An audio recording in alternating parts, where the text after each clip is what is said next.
Guys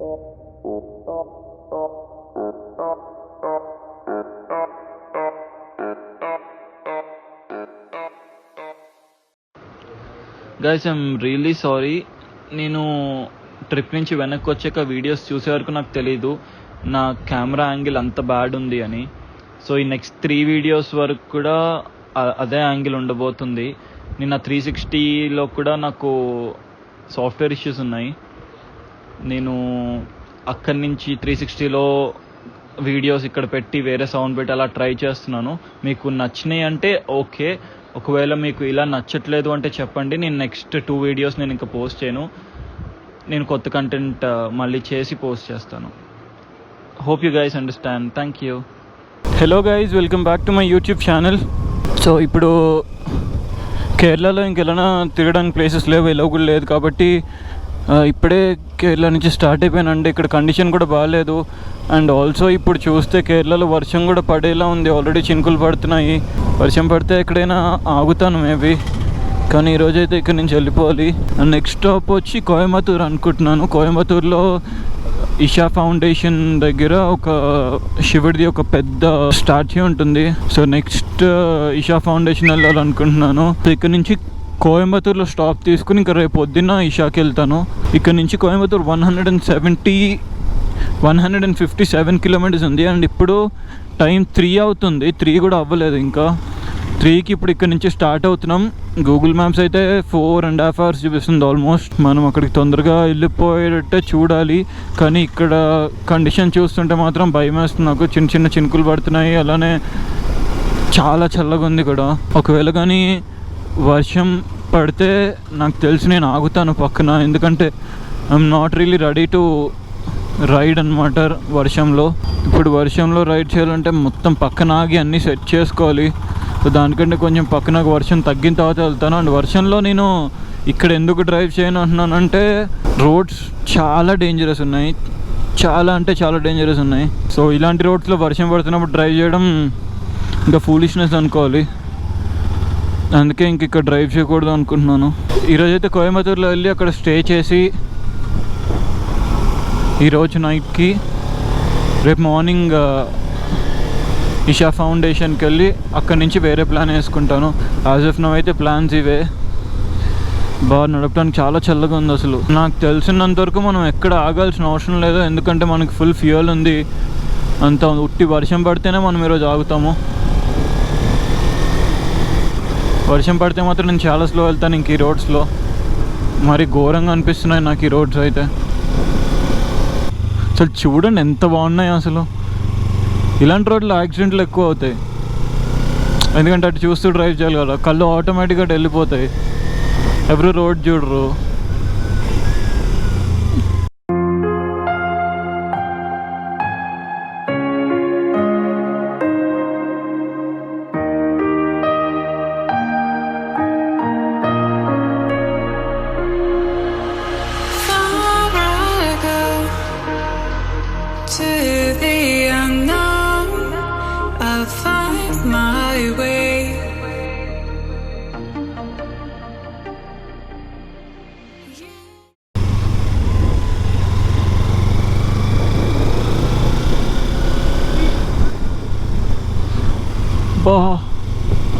కేరళలో అన్ని places open చేస్తుంటే ఎంత బాగుండేది అసలు. చూడండి అది ఎలా ఉందో. హోలీ బా, ఇక్కడ పిక్చర్ తీసుకోకుండా నేనైతే వెళ్ళను అసలు ఈరోజు. ఇక్కడి నుంచి నువ్వు మంచి ప్లేస్ చూసి ఆగాలి. ఈ లెఫ్ట్ సైడ్లో నా ఆపుతాను.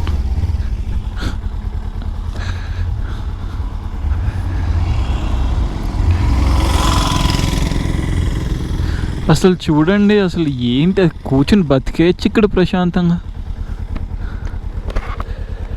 అక్కడ వాటర్ ఫాల్స్లా కనిపిస్తున్నాయి. కేరళలో అసలు ఎక్కువ స్టాప్స్ తీసుకోవాల్సి వస్తుంది, ఎందుకంటే అసలు ఒకదాని మించిన ఒక ప్లేస్లు ఉన్నాయి. అసలు చూడండి అది ఎలా ఉందో చూడండి. అది అసలు ప్లేస్ అసలు ఎలా అనిపించట్లేదు. కనీసం ఒక 10-15 నిమిషాలని ఇక్కడ కూర్చుని వెళ్ళాలని ఉంది. బట్ చీకటి పడిపోతే మళ్ళీ నాకు కోయంబత్తూర్ వెళ్ళడానికి లేట్ అవుతుంది అని చెప్పి ఇంకా కాంప్రమైజ్ అవుతున్నాను. ఆ క్లౌడ్స్లో పాస్ అవుతుంటే కళ్ళ ముందు అక్కడ వాటర్ ఫాల్స్ చాలా నచ్చింది నాకు ప్లేస్ అంటే చాలా నచ్చింది. ఇంక ఇలా అయితే నేను టెంప్ట్ అయ్యి ఉండిపోతాను ఇక్కడే. ఇంక జాగ్రత్తగా అటు ఇటు దిక్కులు చూడకుండా వెళ్ళిపోయేలా చూసుకోవాలి. బట్ అమ్మ ఈ ప్లేస్ని ఎలా వదిలిపెట్టలేదు అంత ఈజీగా. ఇక్కడ నేను ఒకరోజు స్టే చేస్తున్నా బాగుండేది, కానీ కేవలం ఇక్కడ కోవిడ్ ఎక్కువ ఉంది అనే వెళ్తున్నాను. ఇంక దానికంటే వేరే రీజనే లేదు.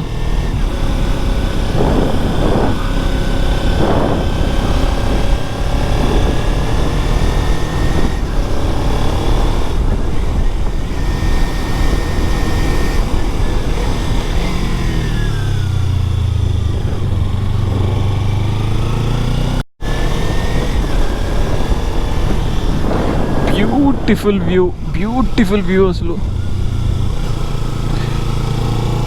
ఇవి రోడ్స్ అంటే సారీ ఇవి బ్యూటిఫుల్ రోడ్స్ అంటే అసలు ఎంత బాగున్నాయి చూడండి. నిన్న నైట్ నేను ఇది కనిపించక ఫాస్ట్గా వచ్చాను. ఇదే వ్యూ అసలు నాకు ఫాస్ట్ వెళ్ళబుద్ది అవ్వట్లేదు ఇప్పుడు. నేను తొందరగా వెళ్ళిపోవాలని నాకు ఉంది కోయంబత్తూర్కి, కానీ అసలు వెళ్ళాలని లేదు. ఎందుకంటే మళ్ళీ అంత ఈజీగా ఎప్పుడు ఫ్రీక్వెంట్గా వచ్చే ప్లేస్కు కాదు. అసలు ఇంత మంచి వ్యూని కూడా చూడకుండా ఆగలేం. అసలు తిరిగిపోతుంది తల. అసలు ప్రతి ప్లేస్ అంతే. నేను కన్యాకుమారి నుంచి రిటర్న్ అవుతున్నప్పుడు బాధపడ్డా, అయ్యో ఇంకో 1-2 days ఉంటే బాగుంటుంది కదా అని. ఇప్పుడు కేరళ నుంచి వెళ్తున్నప్పుడు బాధపడుతున్నా. అసలు అన్ని ప్లేసెస్ అసలు ఎంత బ్యూటిఫుల్ ఉన్నాయంటే. ఇక్కడ చూడండి బుజ్జి వాటర్ ఫాల్స్.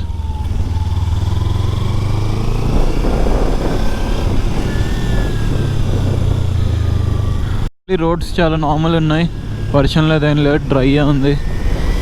సో ఇక్కడ కొంచెం ఫాస్ట్ వెళ్ళొచ్చు. నేను ఇప్పుడే అబ్జర్వ్ చేసింది ఏంటంటే నా రేర్ బ్రేక్ ఫెయిల్ అయిపోయింది. ఎంత నొక్కుతున్నా కిందకి వెళ్తుంది కానీ అసలు బ్రేక్ ప్యాడ్స్ పట్టుకోవట్లేదు డిస్క్ ప్లేట్ని.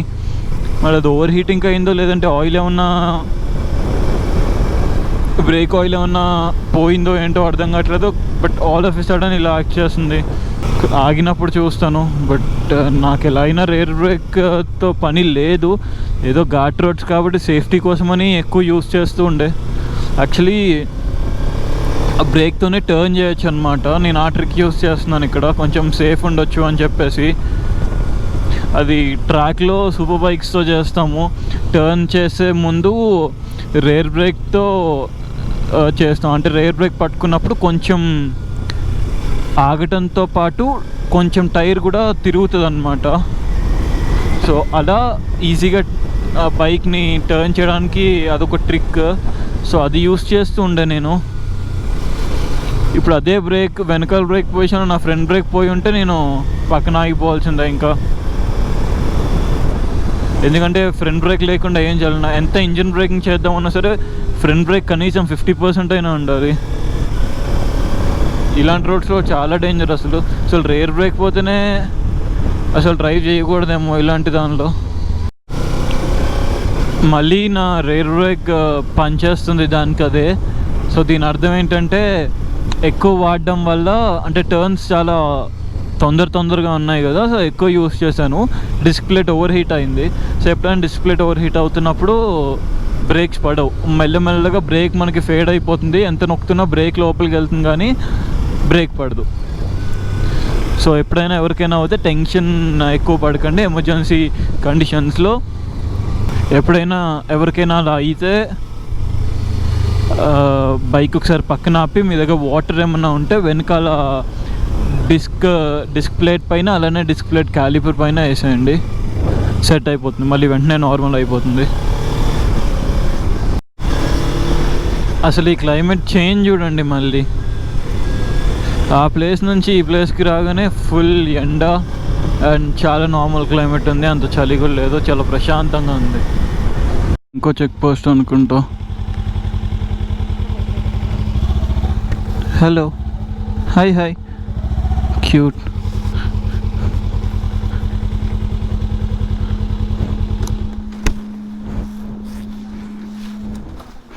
ఇక్కడ ఏదో రాయాలంట.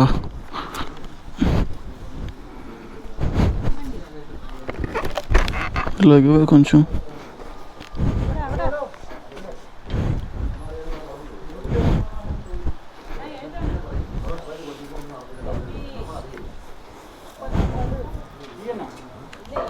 AP 5 Ninja 300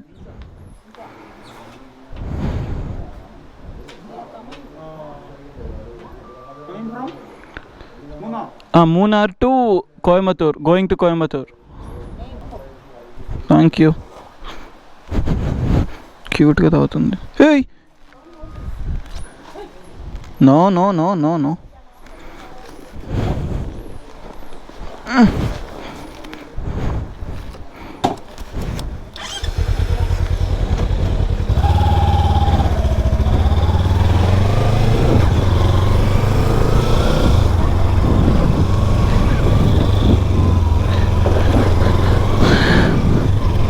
అమ్మో ఇక్కడ ఇంకో బోర్డరా.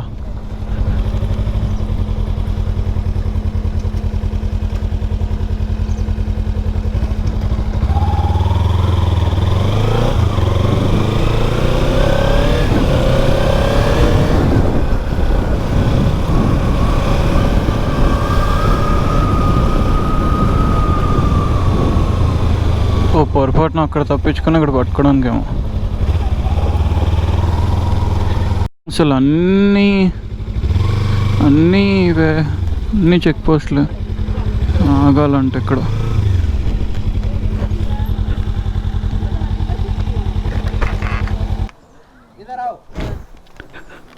जी बोलिए. Do you speak in Tamil? No, I know English. I'm good with. We are coming from I'm coming from Kerala. Kerala. Yeah. Where are you going? To Coimbatore. Coimbatore. E-pass? Where is E-pass? I have e-pass. The camera off pannu modala. I have to go there to off it. Oh.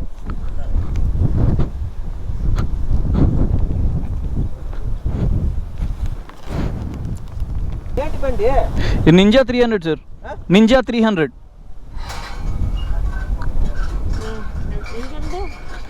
From Munnar.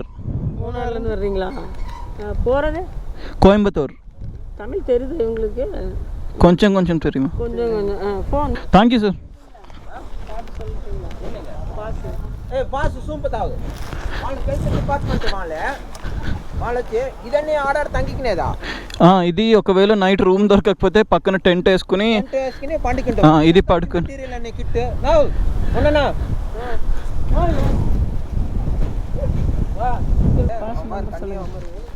Pass number 320 849 -2020. Thank you ఈ safety cameras. ఇది వచ్చి coach ఎందుకు తీస్తీవి ఇది అన్ని tent sir, ఎప్పుడైనా room దొరకకపోతే ఎందుకు purchase పక్కన ఇప్పుడు చెక్ పోస్ట్ ఉడితే పక్కన పండుకుంటావు. ఇదే కెమెరావా? మొత్తం రికార్డ్ అవుతుంది సార్. ఇప్పుడు అయ్యకుండాయినా? ఇప్పుడు అవ్వట్లేదు. ఇది సేఫ్టీ పర్పస్ సార్. ఎప్పుడైనా పడిపోయినా మెమరీస్ కోసం అక్కడ సేవ్ చేసుకుని పెట్టుకుంటా. ఇదే రేస్ బండి చూడలేదు? ఇది కాదు సార్, అది వేరేది. ఏంటి బండి పెట్టినావు? అది 1000cc. ఏంటి కంపెనీ? Same Kawasaki. ఇది కవాసకి 300cc. ఇదంతా మైలేజ్ 18 ఎంత వచ్చి బండి? 3.7 lakhs. 3.7 lakh 3,70,000 బండి అని తోలేదని. స్పీడా సార్? ఏం వర్క్? నేను రేసర్ సార్, నేషనల్ ఛాంపియన్. పేరు? NV సత్యనారాయణ రాజు. నీ ఫేస్బుక్ ఐడి ఉండైనా? ఇన్స్టాగ్రామ్ ఉంది సార్. ఫేస్బుక్ కూడా ఉంది. Race bike Sandeep Varma, Nadimpalli. Okay, nice meet you. Same here. Saravana கோஸ்டோ ரேசிங் இந்தியா ரைடர். இவர் யாரு? ஆல் இந்தியா சாம்பியன் ரேசர் ஓட்டிட்டு இருக்காரு.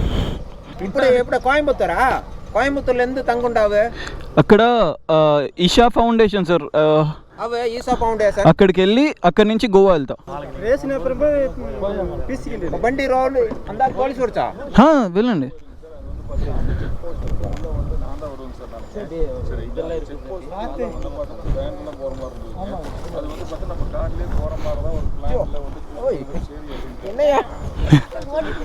ஒரு photo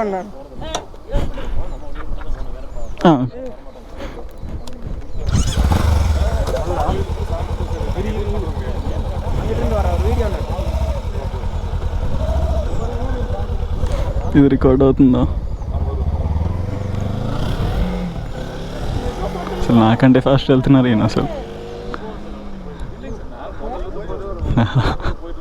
huge respect to army.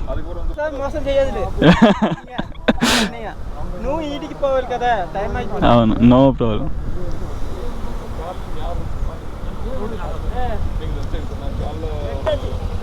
ఎలా ఉంది సార్? ఎలా ఉంది sir bike? Right sir, thank you same here sir. Sure sir, okay sir. నా రేసింగ్ ఫొటోస్ ఉంటాయి చూడండి, బాగుంటాయి. మళ్ళీ ఒక మంచి రోడ్ దొరికింది, అలా టర్న్స్ లేకుండా. ఇప్పుడు 100 అలా కన్సిస్టెంట్గా మెయింటైన్ చేసుకుంటూ వెళ్ళొచ్చు. కానీ మొత్తం ప్రతి రోడ్కి చెక్ పోస్టులు ఉన్నాయి, అండ్ ప్రతి చోట దిగి వాళ్ళకి ఈ పాస్ చూపించాల్సి వస్తుంది.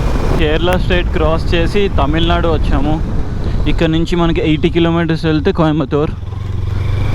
కోయంబత్తూర్ వెళ్ళిన టైం చూసి ఈరోజే ఇషా ఫౌండేషన్ దగ్గరికి వెళ్ళిపోవాలా, లేదంటే ఈరోజు రెస్ట్ తీసుకుని రేపు వెళ్దామో అక్కడికి వెళ్ళాక ఆలోచించాలి. నా గోప్రోస్లో కూడా ఛార్జింగ్ లేదు, సో ఆపేసి ఆన్ చేసి అలా చేస్తున్నాం. నేను ఇప్పుడు లొకేషన్ డైరెక్ట్ ఆదియోగి పెట్టేశాను. ఇంకా టైం ఉంది కాబట్టి, అంటే ఇంకా సన్సెట్ అవ్వలేదు, అంత క్లియర్గానే ఉంది కాబట్టి ఇంకా డైరెక్ట్ ఆదియోగి వెళ్ళిపోదాం అనుకుంటున్నాను. సో అక్కడికి మనకి ఇంకా 100 కిలోమీటర్స్ ఉంది, 2 hours 26 minutes చూపిస్తుంది. సో చూడాలి మరి మన రీచింగ్ టైం ఎప్పుడు ఎలా ఉంటుందో ఏంటో. నా గోప్రోలో ఎలా ఛార్జింగ్ లేదు కాబట్టి, అండ్ ఇంకా 75 కిలోమీటర్స్ ఉంది ఆదియోగికి. సో అక్కడి వరకు నేను నా గోప్రో ఛార్జింగ్ పెట్టేసుకుంటాను. నాకేమో చీకటి పడకుండా వెళ్ళాలి అని, కానీ రోడ్లేమో ఇలా టైట్ ఉన్నాయి, ఇంకా వెళ్ళడానికి లేదు. అండ్ ఇంకొక డౌట్ ఏంటంటే అది ఓపెన్ ఉందా క్లోజ్ ఉందో తెలియదు నాకు. గూగుల్ మ్యాప్స్లో అయితే క్లోజ్డ్ అని చూపిస్తుంది. ఇప్పుడు వెళ్ళామంటే ఇక్కడికి ఇది కంప్లీట్ అయిపోయిందంటే రేపు ఫ్రెష్ ప్లాన్ డైరెక్ట్ ట్రావెలింగే పెట్టేసుకోవచ్చు.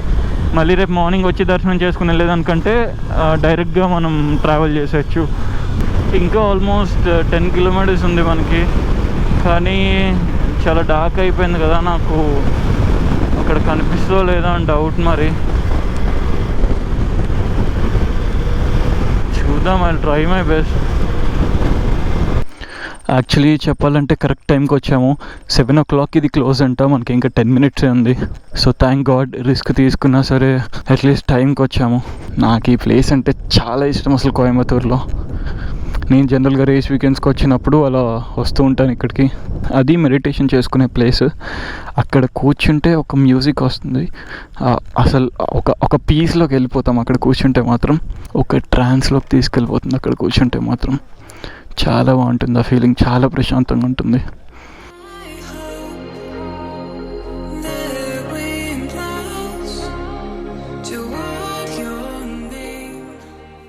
ఇది 112 feet విగ్రహము. ఇది గిన్నీస్ బుక్ ఆఫ్ వరల్డ్స్ రికార్డ్లో కూడా ఉంటుంది. దీని వెయిట్ వచ్చేసి 500 tons. అండ్ పర్సనలీ నాకు ఈ ప్లేస్ అంటే కూడా చాలా ఇష్టము. ఇక్కడ దొరికే అంత ప్రశాంతత ఇక్కడ దొరకదు. చాలా అంటే చాలా బాగుంటుంది. ఎవరైనా కోయంబత్తూర్ వస్తే తప్పకుండా ఈ ప్లేస్ని విజిట్ చేసి వెళ్ళండి. That's it for today. Hope you like the video.